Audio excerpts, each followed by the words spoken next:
Depression. It's a very serious topic here on YouTube, and I thought I should probably talk about it. Now, just judging by the title of the video alone, don't worry, nothing has happened to me. I have not gone through a depression phase or anything. Don't worry, alright? I just want to talk about it. What I mean by this is that talking about depression on YouTube is sort of seen as a taboo. It's sort of seen as something that no one should do or no one should talk about it because it kind of makes people uncomfortable. When one YouTuber talks about depression, most people would obviously imagine that they're going through some sort of phase. Today, I want to talk about that, and don't worry, I'm perfectly fine in my head, alright? Today, I just want to talk about depression just to raise awareness in terms of, well, everything. Talking about depression on YouTube is not a very easy topic, mostly because you can't really generalize depression. Not everybody has the same way of dealing with it, or not everybody has the same way of depression in and of itself. Depression is a very picky topic. It's a very sensitive topic, I guess you could say, because if you say something wrong, then someone in the comment section would be like, well, that's not how I experience it. That's why it's very hard to generalize it on YouTube. Talking about depression in terms of, hey, I just feel sad, is sort of like just saying you have a cold when in terms you actually have a broken leg. It doesn't make sense. Depression can come in any form and anybody can have it, whether you're happy or whether you are the most liveliest person in the room or whether you can make everybody laugh.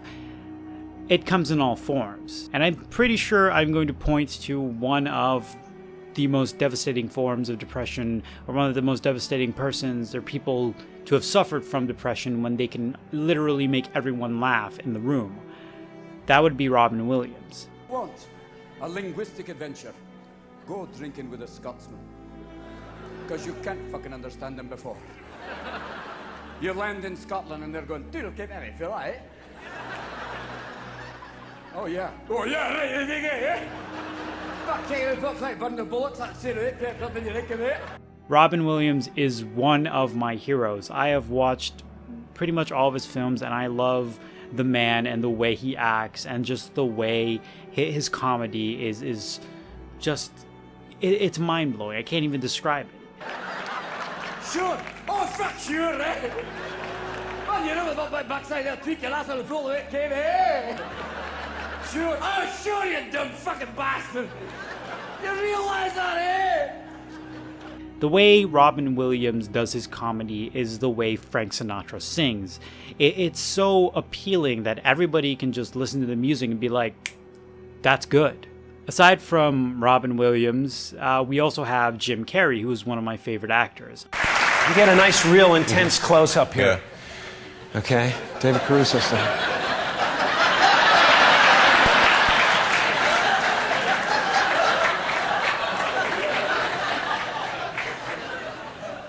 Well, I guess we've found our man. I fell in love with Jim Carrey ever since I first ever watched The Mask.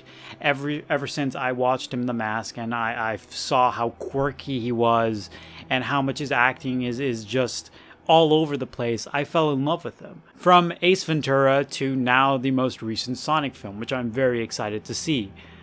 I have fallen in love with Jim Carrey's style of acting and just the way he does most of his acting or most of his comedy. I try to incorporate some of that sort of comedy into my videos. What was I talking about? I was talking about depression and then I went off to like actors acting and stuff. Let's get back on topic. But I want to talk about depression on a more serious note, and that's why the video is a little bit more serious. Not a lot of editing or not a lot of just me making fun of something, but yeah, you understand. Also, I guess I'm making this video for someone out there who is suffering through it and just wants, solace in a video or something, and they just want a video that explains to them or reaches out to them, I guess you could say. But depression and everyone depends on the person. It depends on what you've went through.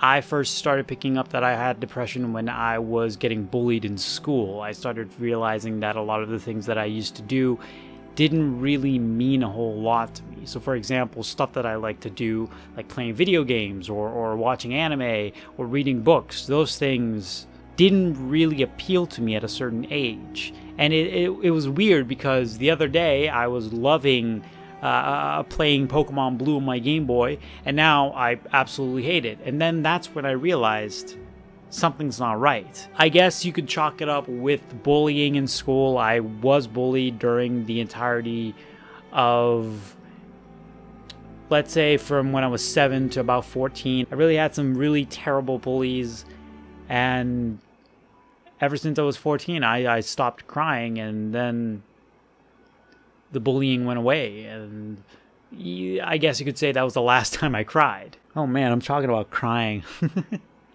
But yeah, depression on YouTube is sort of like this taboo because it kind of exposes weaknesses in a lot of people. A lot of people don't really like talking about it because it makes them look weak. And I feel like if you want a deeper connection with your subscribers, or if you want a deeper connection with your audience, you're going to have to, go face to face with them and tell them, hey, this is what I'm dealing with. And it's sort of nice, but at the same time, it does really open you up to weaknesses because it's the internet. Anybody can say whatever the fuck they want, and you can't really stop them. So obviously people are going to say, just man up. But in this society, you get that a lot, Growing up as a kid, I would find solace when I would feel a little bit sad or when I would feel a little bit depressed. I would find solace in video games. That's why I'm like this. But video games took me away from the actual real world and my real problems and actually put me into this virtual world where everything I could be the hero, Ever since the very first time I picked up an NES controller and I played as Link, I felt like I was the hero in that situation. I was always going to be the hero. Everybody loves me, etc. It really brought a smile to my face, more than anything ever. More than books, more than music, video games brought a smile to my face. And it kind of, I guess you could say, cured my depression. Depression can't be cured, of course. It's always going to be there with you, no matter what. Anybody can have it at any time, at any place. And that's the scary part about this. It's always there, and it's always following you no matter what. You can get rid of it, but it's still going to come back. I've had prescriptions for depression. I shouldn't really keep this as a secret if I want to be completely honest with you guys. And they've worked. They worked for a very long time.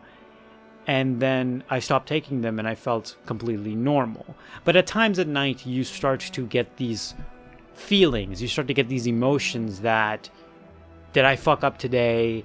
Am I going to fuck up tomorrow? If I fuck up tomorrow, am I going to fuck up the day after? And if that happens, is it going to snowball into this giant mess?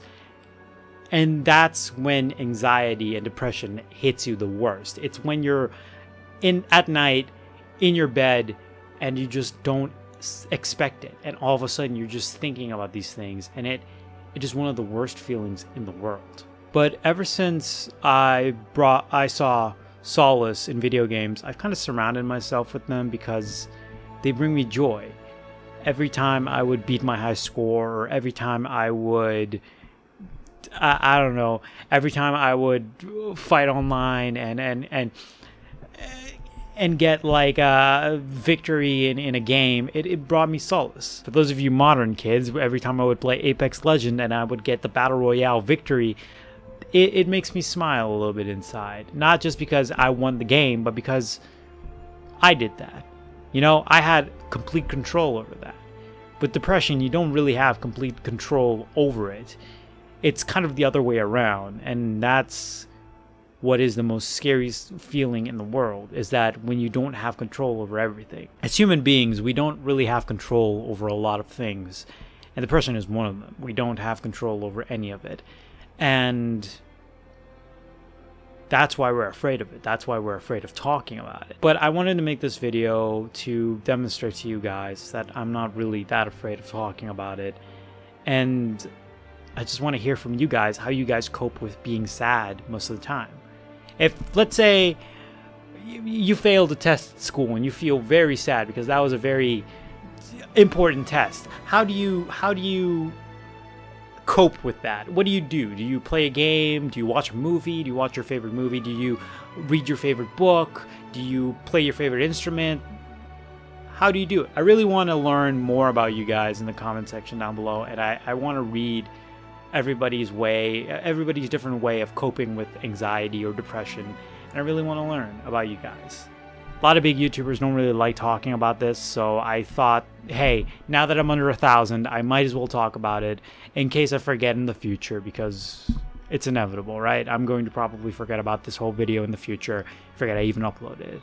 But this video was made for that one special person that feels alone at night or just doesn't have anybody to talk to. This is kind of that video for them. And if you're watching this video on my channel for the first time, if this is your first time on my channel, thank you for watching this video. I don't usually do videos like these, but it's really good to just out myself and confess what I've been thinking of. It's sort of like a confession, and I like it. I like it. It takes like a weight off of my chest, and it's a really good feeling. But hopefully you guys enjoy this video, and if you do, please leave a comment, video, see you guys, man. See you guys. But until then, don't be a stranger. I will see you all in the next video. Bye!